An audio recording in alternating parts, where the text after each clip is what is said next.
Hello' everyone. চ' আহকচোন আজি এটা বঢ়িয়া আচাৰ বনাওঁ। আচাৰটো ঠাণ্ডা দিনত খাই বিৰাটেই ভাল লাগে।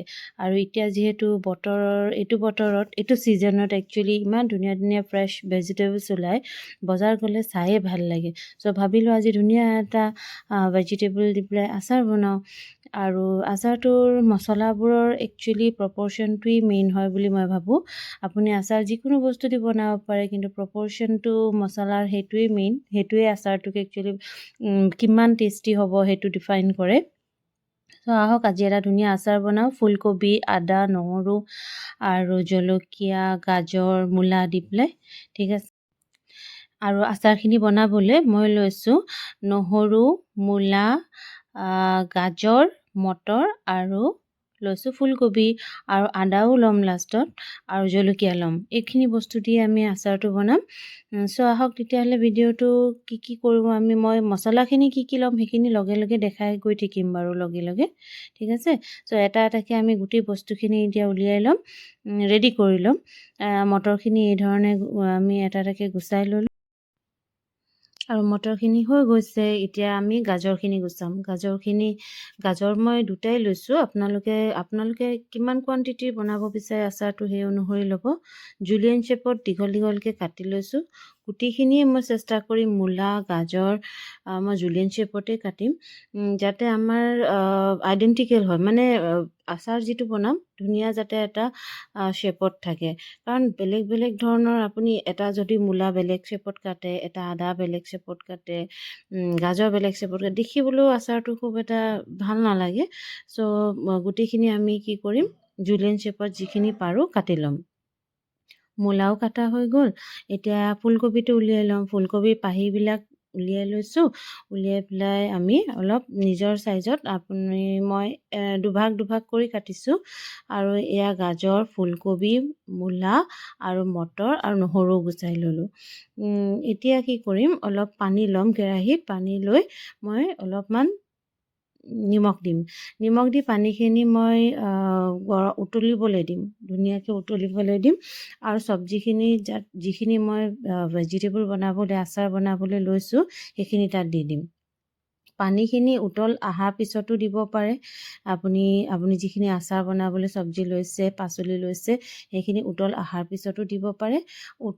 মই একচুৱেলি উতল অহাৰ আগতেই দি দিলোঁ। আৰু ধুনীয়াকৈ যেতিয়া উতলিব, 3 মিনিটমান উতলাৰ পিছত এইটো কণ্ডিশ্যন হৈছিলে চাওক। আৰু মোৰ 6 মিনিট টোটেল লাগিলে।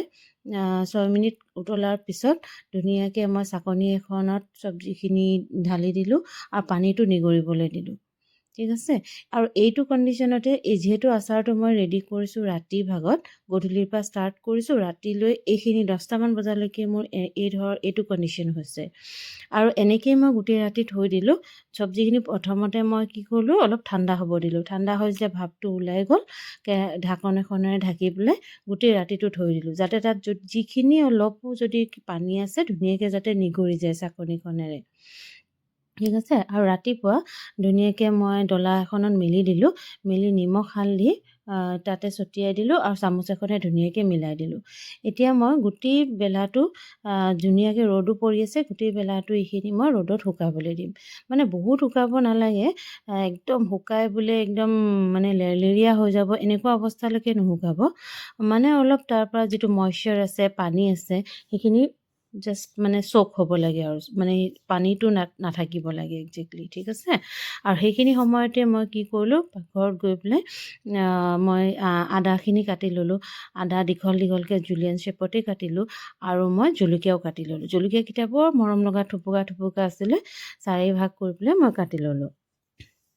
আৰু এতিয়া লগতে যিহেতু ৰ'দখিনি আছেই, যিহেতু অলপমান মই ৰ'দত থাকিব দিলোঁ পাচলিখিনি। আৰু এতিয়া মই মছলাখিনি ৰেডি কৰিম। কিমান কোৱান্টিটিৰ মছলা লৈছোঁ সেইটোৱে বেছি ইম্পৰ্টেণ্ট। গতিকে 4 টেবুল স্পুন মই হালধীয়া সৰিয়হটো লৈছোঁ। অকণমান জাষ্ট ফুটিবলৈ দিম, মানে 1-1.5 মিনিটমান একদম কম জুইত মই ফুটিবলৈ দিম। আৰু একদম দাৰদাৰা কৰি, মানে এনেকুৱা ধৰণৰ হ'ব লাগে চাওক। পূৰা মিহিকৈ নিপিচিব, মিক্সিত বাছ দুবাৰ পালছ মডত মাৰি ল'ব, ঠিক আছে। এতিয়া ল'লোঁ মই 2 টেবুল স্পুন ল'লোঁ মই চফ। আৰু ইয়াতে মই ল'ম 1 টিস্পুন ল'ম মই ক'লা সৰিয়হ। আৰু 1 টিস্পুন ল'ম মই মেথি গুটি আৰু এইকেইটাকো মই ঠিক 2 মিনিটমান একদম কম জুইত অকণমান মানে ৰ'ষ্ট কৰি ল'ম জাষ্ট মানে তাৰ হেৰিটো আৰু মইশ্চাৰ যদি আছে কিবা যাতে নাইকিয়া হৈ যায় একদম ধুনীয়া টান হৈ যায় আৰু এইখিনিও মই অলপ দাৰদাৰা কৰি পিচি ল'ম মানে অলপ ৰাফলি ক্ৰাছ কৰিম মানে ৰাফলি পিচি ল'ম ঠিক আছে। ইয়াৰ লগতে 20-25টা মই ল'লোঁ জালুককেইটাও খুন্দনাত মই ধুনীয়াকৈ অকণমান ডাঠকৈ পিচি ল'লোঁ একদম মিহি নকৰিব মানে মই যিটো প্ৰচিডিঅ'ত বনাইছোঁ সেইটোৱে আপোনালোকক মই বুজাব চেষ্টা কৰিছোঁ আচলতে। এতিয়া এটা বাটিত মছলাখিনি মিক্স কৰি ল'লোঁ। ইয়াতে 1/4 টিস্পুন মই হিং লৈছোঁ।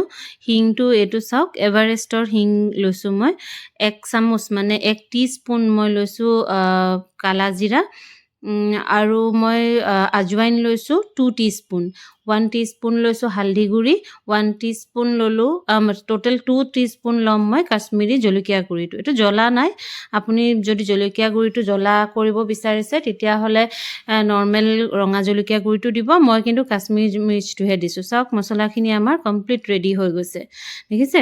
আৰু যদি আপোনালোকে ভিডিঅ' চাই ভাল পাইছে কাইণ্ডলি চেনেলটো ছাবস্ক্ৰাইব কৰি ল'ব যদি এতিয়ালৈকে কৰা নাই। আৰু ভিডিঅ'টো প্লিজ যদি আৰু ভাল ভিডিঅ' চাব বিচাৰে তেতিয়াহ'লে চেনেলটো লাইক কৰি দিব, ভিডিঅ'টো লাইক কৰি দিব আৰু কমেণ্ট এটা দিব দেই কেনেকুৱা লাগিলে চাই বা মই ভালকৈ বুজাব পাৰিছোঁনে নাই সেইখিনিও কৈ দিব। এতিয়া আমি তেল ল'লোঁ এখন কেৰাহীত আৰু তেলটো অলপ গৰম হ'বলৈ দিম। গৰম হৈ যেতিয়া ৰুম টেম্পাৰেচাৰত আহিব তেলটো ছাইডতে থৈ দিছোঁ, ৰুম টেম্পাৰেচাৰত আহিবৰ কাৰণে দিছোঁ। এতিয়া এটা বাটিত মই কাটি লোৱা জুলিয়ান শ্বেপত কাটি লোৱা আদা আৰু জলকীয়া মিলাই দিলোঁ আৰু তাতে মই যিখিনি ভেজিটেবল আছিলে ৰ'দত শুকুৱাই ল'লোঁ সেইখিনি দিলোঁ আৰু মছলাখিনি দিলোঁ। ধুনীয়াকৈ এতিয়া মিক্স কৰি ল'ম গোটেইখিনি, যিখিনি বস্তু আমি ৰেডি কৰিছিলোঁ গোটেইখিনি মিক্স কৰি ল'ম। তেলটো ৰুম টেম্পাৰেচাৰত অহাৰ পিছতহে মই ইয়াত মিক্স কৰিম, এতিয়া মিক্স নকৰোঁ। গতিকে প্ৰথমে মই মছলাখিনি চব্জিখিনিৰ লগত ধুনীয়াকৈ যিখিনি ৰেডি কৰি লৈছোঁ মিক্স কৰি ল'ম যাতে ধুনীয়াকৈ সেইখিনি মছলাত কোট হৈ যায়। তাৰপিছত যেতিয়া তেলটো মিক্স কৰিম, ঠাণ্ডা হৈ যোৱা তেলটো যেতিয়া মিক্স কৰিম তেতিয়া ধুনীয়াকৈ চবতে কি হ'ব মছলাখিনি লাগি থাকিব, ছেপাৰেট হৈ নাযায় আৰু ধুনীয়াকৈ লাগি থাকে। আৰু এইটো টাইমতে আমি এড কৰিম নিমখ নিজৰ আপোনালোকে আন্দাজমতে নিমখটো দিব। মই ধুনীয়াকৈ ইয়াতে প্ৰায় 2.5 চামুচমান মই নিমখ দিলোঁ, সৰু চামুচ চাহৰ চামুচেৰে মই নিমখটো দিলোঁ আৰু মিক্স কৰি ল'লোঁ। চাওক ইমান ধুনীয়া লাগিছে দেখিবলৈ আচাৰখিনি, খাওঁ যেন লাগিছেনে বাৰু?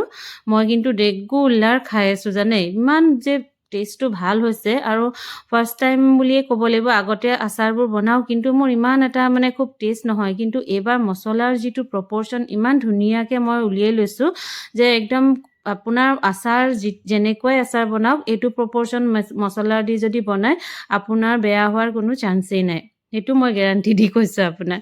গতিকে ট্ৰাই কৰিবচোন ধুনীয়াকৈ আচাৰটো বনাবলৈ, যদি আপুনি এতিয়াও বনোৱা নাই বা বহুত ঝামেলা বুলি ভাবে আচাৰ বনোৱাটো, এইটো প্ৰপৰ্শ্যনত বনাই চাব। So' bye for now and thanks for ৱাচিং।